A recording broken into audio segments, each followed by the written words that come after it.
Olá, pessoal, tudo em paz com vocês? Hoje nós vamos iniciar o estudo dos procedimentos das tutelas provisórias de urgência, começando pela tutela cautelar, certo? Então, hoje vamos estudar o procedimento da tutela de urgência cautelar. Antes da gente estudar os procedimentos em si, das tutelas de urgência, sempre é importante que a gente faça essa rememoração das espécies de tutelas provisórias. As tutelas provisórias, elas podem ser de urgência e de evidência. As tutelas de urgência são aquelas que têm como requisitos a probabilidade do direito, fumus bonius, e o periculum in mora, enquanto a tutela de evidência é aquela que não precisa de uma situação de perigo, apenas precisa da plausibilidade do direito e de se encaixar em uma das hipóteses do artigo 311. As tutelas provisórias de urgência, elas podem ser de duas espécies: tutela provisória de urgência cautelar ou conservativa e a tutela provisória de urgência antecipada ou satisfativa. Enquanto na cautelar ou conservativa, essa tutela provisória ela visa proteger a utilidade do processo, resguardando um direito para futuramente ser usufruído. Na tutela provisória de urgência antecipada, se antecipa a fruição do direito. O que você só iria gozar, que só iria utilizar ao final do processo, é antecipado para aquele momento provisório. As tutelas provisórias de urgência, tanto sendo cautelar como sendo antecipada, elas podem ser concedidas de três formas, ou podem ser requeridas de três formas. A tutela provisória de urgência, ela pode ser requerida em caráter incidental, em caráter cumulativo ou em caráter antecedente. Como assim? Do que se trata? Quando eu falo que pode ser concedida de forma incidental, cumulativamente ou antecedentemente, eu estou falando em relação ao direito material. Então, a tutela provisória, ela pode ser requerida durante o processo em que se discute o mérito, em que se discute o direito material, em que se discute o litígio. E isso é a tutela provisória de urgência, cautelar ou antecipada, na modalidade incidental, com o procedimento incidental. A tutela provisória de urgência, ou cautelar ou antecipada, ela também pode ser requerida conjuntamente na mesma petição inicial em que eu vou discutir o mérito. E aí, alguns autores, como Humberto Teodoro Júnior, chamam essa forma de requerer a tutela de urgência de tutela de urgência cumulativa. Tutela de urgência cumulativa, ou seja, na mesma petição inicial em que eu vou discutir o mérito, eu abro um tópico para falar da tutela de urgência. Faço só a ressalva de que, na realidade, né, a maioria dos autores, seguindo a literalidade da lei, não fala da acumulativa. Então, para a maioria dos doutrinadores, levando em conta a legislação, levando em conta o que prevê o próprio Código de Processo Civil, só fala incidental e antecedente. E a incidental seria exatamente estas hipóteses, estas duas primeiras hipóteses que eu estou falando com vocês. Quais são, Jânio? Só nos refresca a memória. Vamos lá. Primeiro, a incidental é aquela requerida no decurso do processo, quando durante o processo que se discute o litígio, que se discute o direito material, surge uma situação urgente, ou que é requerida na mesma petição inicial em que se vai discutir o mérito. Então, faz uma única petição inicial onde se faz a discussão do mérito e, ao mesmo tempo, se solicita a tutela de urgência. A tutela de urgência. O fundamento, na maioria dos autores, é o artigo 294, parágrafo único do CPC, que diz: a tutela provisória de urgência cautelar ou antecipada pode ser concedida em caráter antecedente ou incidental. Não fale cumulativa, tá certo?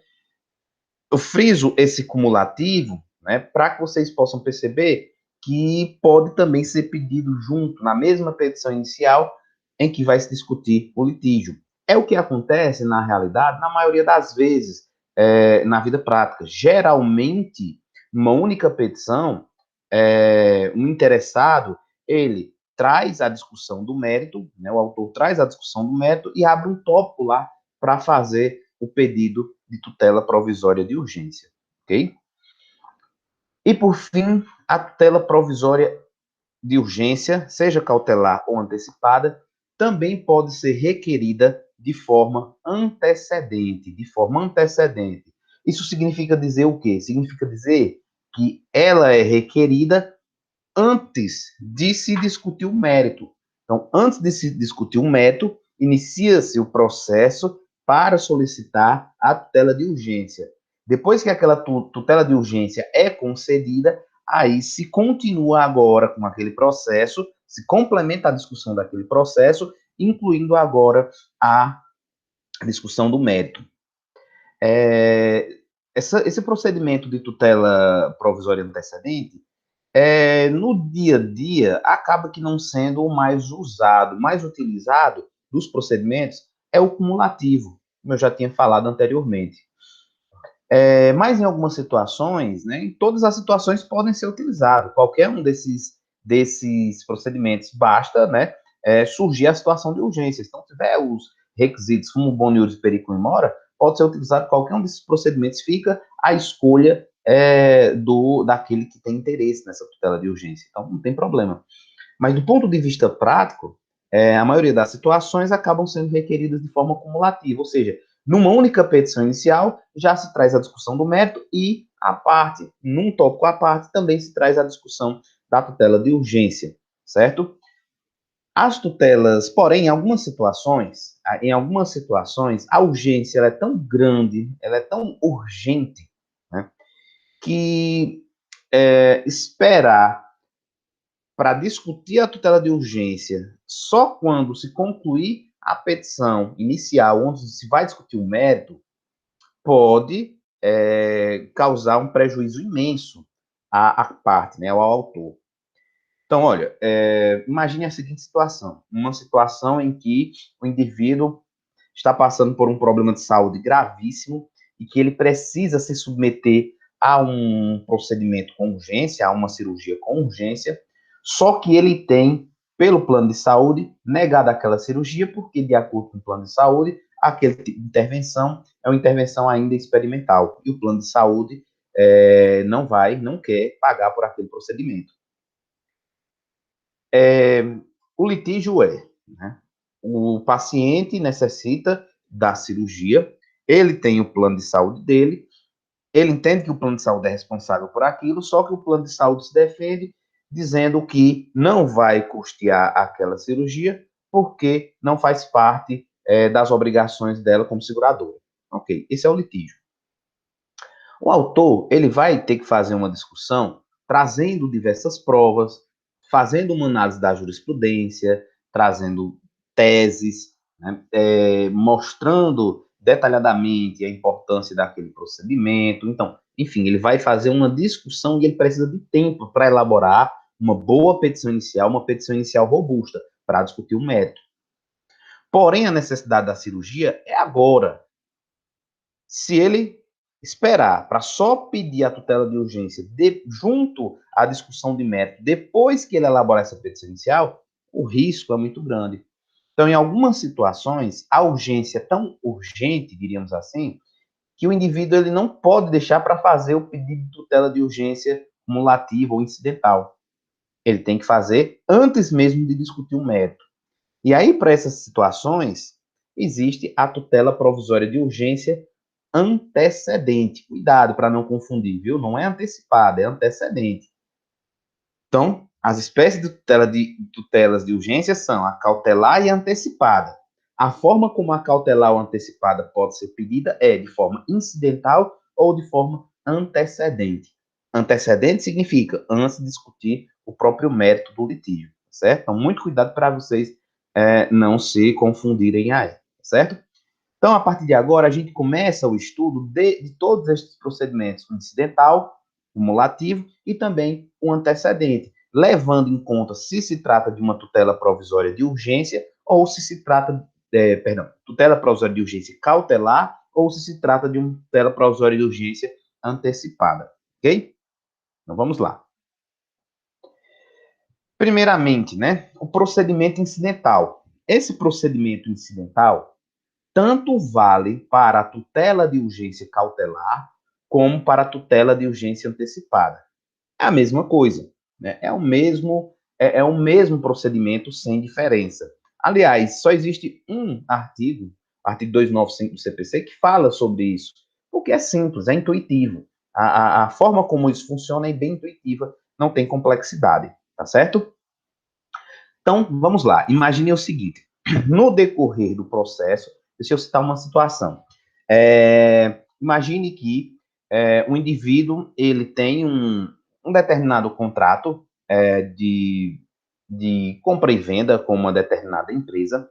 Essa empresa ela recebeu a mercadoria, a empresa é a compradora. Essa empresa, vamos imaginar o seguinte: uma relação comercial, empresa A, empresa B. A empresa B comprou equipamentos da empresa A. A empresa B comprou equipamentos da empresa A. Recebeu o equipamento e ficou responsável para realizar o pagamento desse equipamento daqui a um ano. Daqui a um ano. No decorrer desse período, desse ano, enfim, a empresa B, ela começa a ter certos prejuízos, ela não consegue amealhar dinheiro, juntar dinheiro suficiente para realizar o pagamento, e quando chega na data de pagamento acordado entre as duas empresas, a empresa B, devedora, não realiza o pagamento. Devedora não realiza o pagamento. A empresa A, então, resolve ingressar com a ação de cobrança. Resolve ingressar com a ação de cobrança, cobrando juros, cobrando multa, enfim, né, atualização monetária, e aí começa esse processo, essa ação de cobrança. No decorrer dessa ação de cobrança, a empresa A, que é a credora, toma conhecimento que a empresa B está numa situação muito grave economicamente e que os sócios, por exemplo, estão começando a ocultar patrimônio da empresa B. Então, esse é o exemplo. A partir daquele instante, a credora, a empresa credora, temendo não receber o seu crédito futuro, ela pode, no decorrer desse processo em que se discute o mérito, solicitar a concessão de uma tutela de urgência. Por exemplo, que se tornem disponíveis os bens da empresa e dos sócios, que se bloqueie valores encontrados na conta da empresa e dos sócios, por exemplo. Então, ela já pode solicitar tutelas de urgência, nesse exemplo da agente de natureza cautelar, para resguardar que, ao final deste processo em que se discute esse crédito, esse débito, crédito-débito, ela possa ter, né, de onde tirar, possa ter patrimônio ainda disponível do réu para que ela possa receber aquela quantia, tá certo? Então, essa é a ideia. No decorrer do processo, surge a urgência. E como é o procedimento? Muito simples. Olha como é que funciona. Primeiramente, se faz uma simples petição, ou seja, não é uma petição inicial, é uma simples petição nos autos. Uma petição nos autos onde se vai expor o que aconteceu. Então, vai contar o que aconteceu. A autora tomou conhecimento que a empresa ré e os seus sócios estão ocultando bens, estão se desfazendo dos bens, por isso, e, evidentemente, está temerosa em não receber o seu crédito ao final do processo. Pronto. Mostra as provas, né? Como é que ela tomou conhecimento, quais são as provas, quais são os indícios que levam a crer nesse risco, na existência desse risco. Pronto, faz uma simples petição e solicita que o juiz determine essa tutela provisória, né? Que o juiz defira essa tutela provisória. Essa petição, ela já pode vir com um pedido de liminar ou não. Lembrando, o que é liminar? Liminar é quando você solicita que o juiz decida por aquela tutela provisória antes mesmo de escutar a outra parte. Se não for solicitada liminar, o juiz ele só vai decidir via de regra após escutar a outra parte. Então, eu faço uma simples petição. Já posso pedir que o juiz decida de forma liminar, geralmente é o mais interessante, ou posso não me manifestar sobre liminar e o juiz vai escutar depois de ouvir outra parte. Certo? Fiz minha simples petição. Depois, a parte contrária é intimada. A lei não fala num prazo específico para a resposta. Se o juiz não determinar um prazo específico, aplica-se a regra geral, prazo de 5 dias, para que possa se defender. Então, a parte contrária se defende em 5 dias.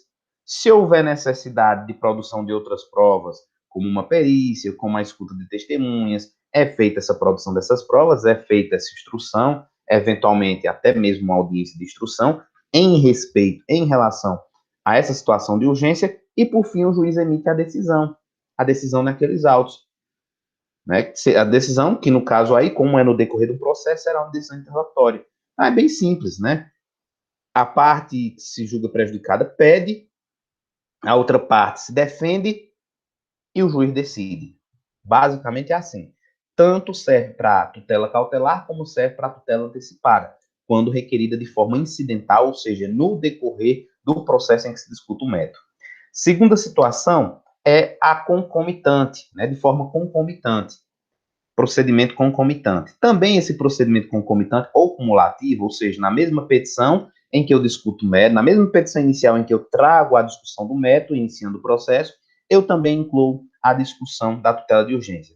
Também não tem grandes dificuldades, é um procedimento simples. Então, primeiramente, eu faço a minha petição inicial, onde eu discuto o mérito, e lá eu também falo da tutela de urgência e peço a concessão da tutela de urgência. Posso pedir de forma liminar, o que geralmente ocorre, ou também posso não falar de liminar, certo? Quando peço a liminar, o juiz, ao analisar inicialmente o processo, ele, primeiramente, ele vai analisar os pressupostos processuais, as condições de ação, se tiver tudo ok, ele vai determinar a citação do réu, e também ele vai apreciar aquele pedido de tutela provisória, e ele vai emitir uma decisão interlocutória, decidindo se concede ou não aquela tutela provisória liminar que você pediu. Logo após isso, o juiz, após a emissão da decisão interlocutória sobre a tutela de urgência, o juiz determina a citação e intimação do réu. Citação para que ele componha o processo, para que ele participe do processo, para que ele venha a comparecer à audiência de conciliação e também para que futuramente, após essa audiência, ele apresente sua defesa. E intimação para que ele possa tomar conhecimento da decisão interlocutória, para que ele possa cumprir imediatamente aquela decisão interlocutória e também para que ele possa recorrer no prazo de 15 dias, que é o agravo de instrumento, né? Contra a decisão interlocutória, cabe agravo de instrumento. Quando esse pedido feito na mesma petição inicial, esse pedido cumulativo, ele vem sem pedido liminar, pede-se a tutela provisória, mas não faz pedido liminar. É raro acontecer, mas pode ocorrer. Então, não faz o pedido liminar. O juiz manda citar o réu, para que ele possa participar da audiência de conciliação, para que ele possa integrar o processo. Logo após a audiência de conciliação, se não tiver acordo, o réu apresenta sua resposta, sua defesa, e logo após a defesa, o juiz analisa a tutela provisória e emite a decisão interlocutória, prosseguindo depois o processo da mesma forma, pelo procedimento comum, ok? Então, assim, não tem muita dificuldade. Esse procedimento, ele tanto serve se foi pedido de forma cumulativa na mesma petição inicial, uma tutela provisória de urgência antecipada ou uma tutela provisória de urgência cautelar, certo? O que vai haver diferença na realidade, de procedimento é em relação ao procedimento antecedente. Então, existe um procedimento de tutela provisória de urgência cautelar antecedente e existe outro procedimento de tutela provisória de urgência antecipada antecedente, cada um com suas regras próprias. Nesta aula, a gente vai estudar esse procedimento da tutela provisória de urgência cautelar antecedente. Para isso, vocês já estão visualizando, a gente vai se valer aí desse fluxograma, né, para poder compreender de uma forma mais rápida, mais simples, como é que funciona esse procedimento. Inicialmente, já explico a vocês que neste fluxograma, a coluna da esquerda, na tela de vocês, representa o início do procedimento onde se discute somente a tutela de urgência. É o procedimento inicial, é a fase que só se discute a tutela provisória de urgência cautelar. A coluna da direita já vai relatar, já vai trazer a fase em que se discute o mérito, ok? Então, a gente vai aqui compreendendo aos poucos esse procedimento a partir da petição inicial, certo? Então, obviamente, como qualquer procedimento, esse procedimento para tutela provisória de urgência cautelar antecedente começa com uma petição inicial.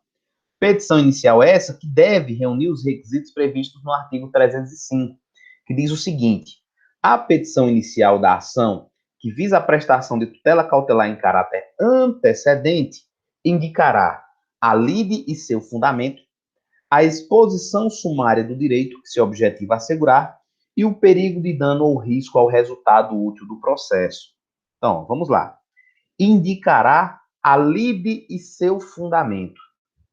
Não vai, nesse momento, detalhar, esmiuçar qual é o litígio, porque o litígio se vai discutir depois, o mérito vai se discutir depois, mas já tem que indicar para o juiz compreender o que é que futuramente aquele requerente ele vai discutir. Então imagine, por exemplo, uma situação como aquele desastre ambiental, aquele crime ambiental que aconteceu lá no estado de Minas Gerais, né? Brumadinho, Mariana, enfim, imagine aquela situação. Então, imagine que, né, uma família especificamente, sofreu, foram várias, né, mas eu vou falar aqui eu não vou falar da demanda coletiva que foi proposta pelo Ministério Público, vou falar de uma demanda individual que poderia ser promovida pelas vítimas. Então, uma família, ela perdeu, naquele desastre ambiental, perdeu a sua casa, perdeu o seu carro, né, perdeu o seu comércio, está numa situação de muita pobreza, e não tem como se sustentar, não tem como sobreviver. Imagine essa situação. Imagine que, né, aquela família ela fique temerosa em relação à solidez da empresa. Será que essa empresa vai ter que, como ao final do processo, eventualmente ressarcir os prejuízos? E ela ingressa com essa, inicialmente, né, já temendo o impacto econômico na empresa, porque ela teme o quê? É uma empresa, né, a Vale, que é uma empresa, uma companhia aberta, que tem acionistas, que depende do mercado, enfim, aquele acidente, aquela situação abalou profundamente o valor da empresa, enfim. E ela, com medo da empresa falir, e ela não vê o prejuízo dela, nessa família, com medo de não ter o prejuízo ressarcido, resolve, antes mesmo de discutir a responsabilidade civil pelos danos, antes de discutir o mérito, ela resolve ingressar só com um procedimento de tutela provisória de urgência cautelar antecedente, requerendo o bloqueio de contas bancárias da empresa Vale para garantir o pagamento da indenização pelos danos materiais, morais que sofreram. Então, esse foi o objetivo. Então, não, vamos correr contra o tempo, né? Porque aconteceu esse acidente, a gente sobreviveu, tudo bem, mas e quem sabe se realmente essa empresa vai conseguir reparar inúmeros danos provocados, né? Muita gente, a coletividade, enfim, e ainda mais, quem sabe se essa empresa não vai falir nesse meio termo. Então, requer inicialmente só o bloqueio de contas bancárias da empresa através de um procedimento de cautelar antecedente. Faz a petição e na petição vai indicar a lide de seu fundamento. Inicialmente indica a lide. Olha, a lide é o seguinte, né? Sofri danos materiais e o Código Civil estabelece que aquele que provoca danos tem que ressarcir. Lide seu fundamento, que nós iremos discutir a lide depois. Faz-se uma exposição sumária do direito que se objetiva a assegurar. Olha, o que eu objetivo a assegurar aqui é o meu direito a ser futuramente ressarcido, ao meu direito de ser futuramente ressarcido, danos materiais e morais que eu sofri. E o fundamento, né, previsto lá no Código Civil. E o perigo de dano ou risco ao resultado útil do processo. Olha, há um forte risco, há um grande perigo de que essa empresa venha a comprometer, enfim, o seu capital, que venha a comprometer os seus bens, e de repente, no final do processo, eu não receba, né, aquilo que me é de direito, aquela indenização que me é de direito. Então, tem que se fazer esse breve resumo e que vocês devem ter percebido. O que é que o artigo 305 está falando? Quando diz, ó, exposição sumária do direito que se objetiva assegurar, é o fumus boni iuris, é a probabilidade do direito e o perigo de dano ou risco ao resultado do processo, que é, né, o perigo in mora. Então, nessa petição, é uma petição que não vai se discutir o litígio. Não vai se discutir o litígio. Indica qual o litígio, mas o foco aqui é discutir a probabilidade do direito e o perigo in mora, e a urgência. Pronto, faz-se a petição inicial. Essa petição inicial, ela pode vir sem o pedido de liminar, que não é comum isso acontecer, ou pode vir com um pedido de liminar. Lembrando mais uma vez, quando se pede liminar, o juiz ele deve já se manifestar sobre aquela tutela de urgência antes de escutar a outra parte. Então, pronto. Se pediu com liminar, o juiz já analisa aquele pedido de tutela de urgência e emite a sua decisão interlocutória. Intima as partes, né, sobre aquela decisão. Inclusive, com essa intimação, o réu poderá recorrer. Da mesma forma, já cita o réu. E o réu tem o prazo de 5 dias para oferecer sua resposta, de acordo com o artigo 306 do CPC. Olha o que é que diz o artigo 306. O réu será citado para, no prazo de 5 dias, contestar o pedido e indicar as provas que pretende produzir. Certo? E se não contestar? E se esse réu fica silente e não contesta? Artigo 307 diz: não sendo contestado o pedido, os fatos alegados pelo autor presumição aceitos pelo réu como ocorridos, caso em que o juiz decidirá dentro de 5 dias. Contestado o pedido no prazo, parágrafo único, observar-se-á o procedimento comum. Então, olha o que é que acontece. Pronto. O juiz emite essa decisão interlocutória sobre a liminar, cita o réu, dá o prazo de 5 dias para o réu se defender. Após a defesa do réu, se houver necessidade, é feita uma instrução. Se o réu requereu provas como uma perícia, como testemunhas, então vai ser necessária a produção de outras provas, então faz-se uma instrução. Inclusive, se for o caso de necessidade de escutar pessoas, faz também uma audiência de instrução, onde as testemunhas são ouvidas, o perito pode ser ouvido, enfim, faz essa audiência também de instrução. Logo após essa audiência, aí o juiz novamente decide. Novamente decide. Sim, novamente, claro, a gente está analisando aqui quando ele já tinha emitido aquela decisão liminar, certo? Se não houvesse sido pedido liminar, o procedimento seria mais simples. Petição inicial, citação do réu para em 5 dias se defender, instrução, e depois a primeira decisão do juiz. Quando é pedido liminar, o juiz decide lá, antes de citar o réu, e agora ele vai ter que novamente se manifestar sobre esse procedimento. Nesta decisão final, o juiz pode, por exemplo, confirmar a liminar. Né? Ele pode confirmar a liminar, ele pode conceder a liminar, e aqui ele vai decidir, óbvio, tendo que levar em consideração, nesse momento, também a defesa, os argumentos que o réu trouxe. E aí, por isso que ele tem que fazer uma nova decisão. Mesmo que tenha sido concedida a liminar e ele entende que deve ser mantida, mas ele tem que fazer uma nova decisão porque ele tem que se manifestar sobre a defesa do réu, explicar por que aquela defesa do réu não se aplica, por que não tem validade. Nesse caso, essa decisão do juiz é uma decisão interlocutória. Por que, Jânio, uma decisão interlocutória? Porque quando ele decide favoravelmente pela cautelar antecedente, esse processo ele tem que prosseguir. Ele tem que prosseguir agora para outra fase, que é a fase de análise do mérito, de discussão do mérito. Agora, quando o juiz entende que o autor não tem o direito a essa tutela cautelar, aí ele vai extinguir esse processo aí. Por isso que ele emite uma sentença. Então, nesse nosso fluxograma, à esquerda é uma sentença, significa dizer que o juiz, no final desse procedimento, entendeu que o autor não tinha direito a essa cautelar. À direita tem a decisão interlocutória, então significa dizer que, no final desse procedimento, após o réu se defender e ter realizado essa instrução, o juiz entendeu que o autor tinha, sim, direito a ter aquela tutela cautelar antecedente. Certo?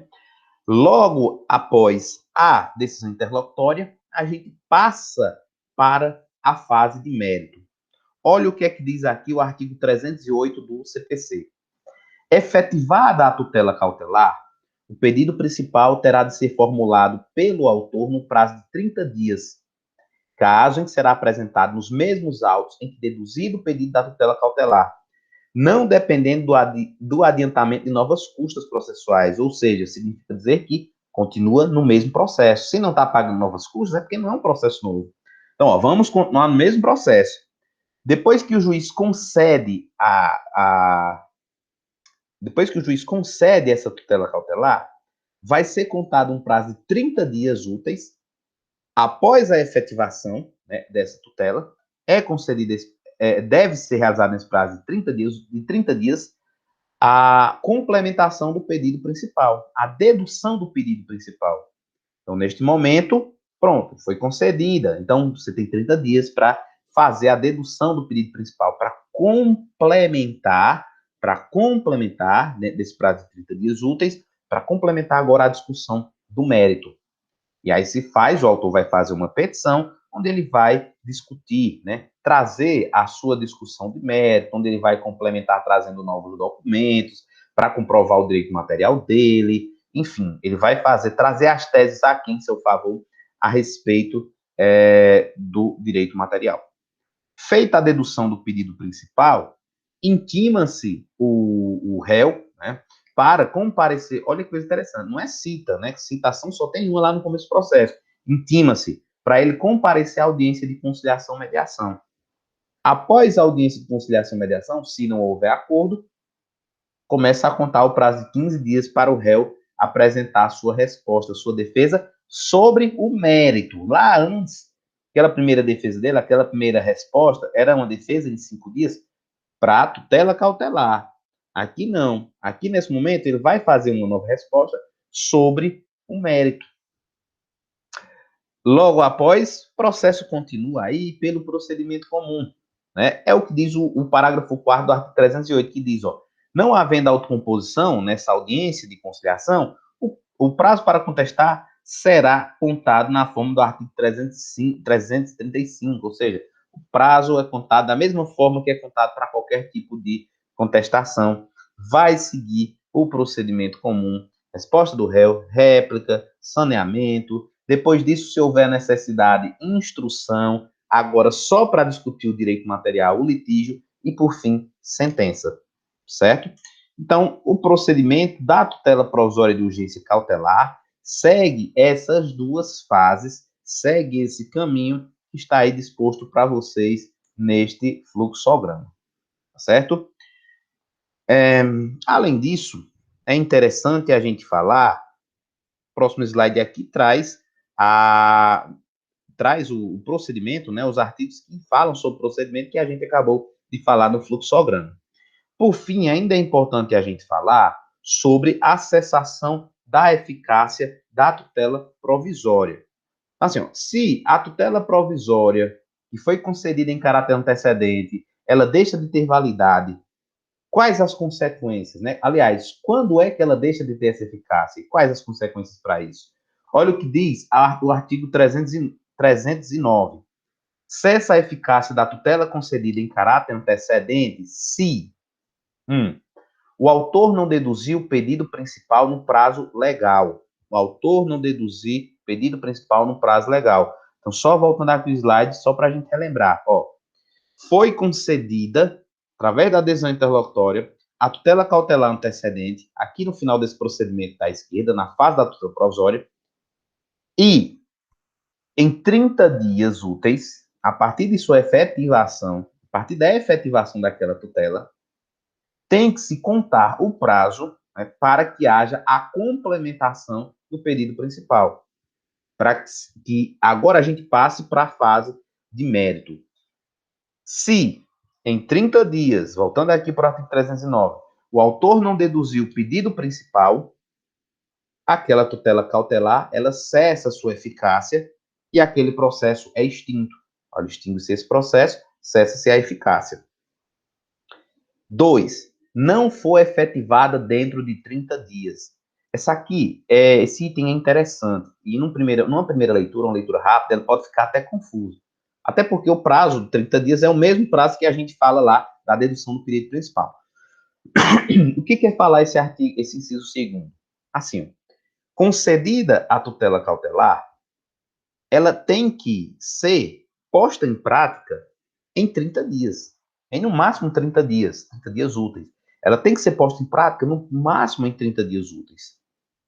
Quando ela é posta em prática, quando ela é efetivada, aí começa a contar 30 dias para que o autor complemente o pedido principal e comece a fase de mérito, certo? Essa é a ideia.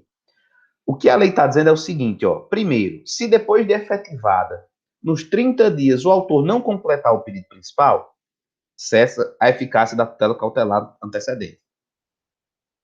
Se o juiz defere a tutela cautelar antecedente e nos próximos 30 dias ela não for posta em prática, ela não for efetivada, também cessa a eficácia dela. Agora, para a gente compreender esse inciso 2, por isso que eu disse que uma leitura rápida pode confundir. Para a gente compreender esse inciso 2, a gente tem que partir da seguinte ideia. Poxa, quer dizer que se eventualmente o bloqueio da conta bancária do réu não for feito por uma desídia do Poder Judiciário, porque o Poder Judiciário tem muitas demandas, e de repente o Poder Judiciário atrasa e não faz isso, quer dizer que o autor vai ser prejudicado? Não, claro que não. Realmente, a gente só pode pensar na aplicabilidade desse inciso 2 quando, para que seja efetivada a tutela cautelar, necessite de alguma postura, de alguma atitude do autor. Quando é o autor quem tem que trazer alguma informação, quando é o autor, por exemplo, que tem que pagar alguma custa, imagine que a tutela cautelar foi a penhora de um veículo, a apreensão, uma penhora de um veículo. Para que seja feito esse procedimento, o autor ele tem que pagar as custas, se não for justiça gratuita, é claro, exceto justiça gratuita, se for justiça paga, o autor ele vai ter que pagar as custas daquele procedimento para ser realizado pelo oficial de justiça. E vamos imaginar que o autor foi intimado à decisão, foi intimado que o juiz permitiu a realização daquela apreensão do bem, mas ele não paga as custas. Então, nesse caso, como a tutela cautelar não foi efetivada por culpa do autor, aí sim eu posso falar, né, da cessação da eficácia, ou seja, que perde a eficácia aquela tutela cautelar, certo? E o 3, o juiz julgar improcedente o pedido principal formulado pelo autor ou extinguir o processo em resolução de mérito. Ou seja, imagine que lá naquela segunda fase, depois da segunda fase, chegar ao final do processo, e o juiz percebe um vício grave, extingue o processo em resolução de mérito, ou o juiz percebe que o autor não tinha o direito material que alegava ter. Também julga improcedente o pedido. Nesse caso, obviamente que aquela tutela cautelar que ele tinha conseguido de forma antecedente é cessado o seu efeito.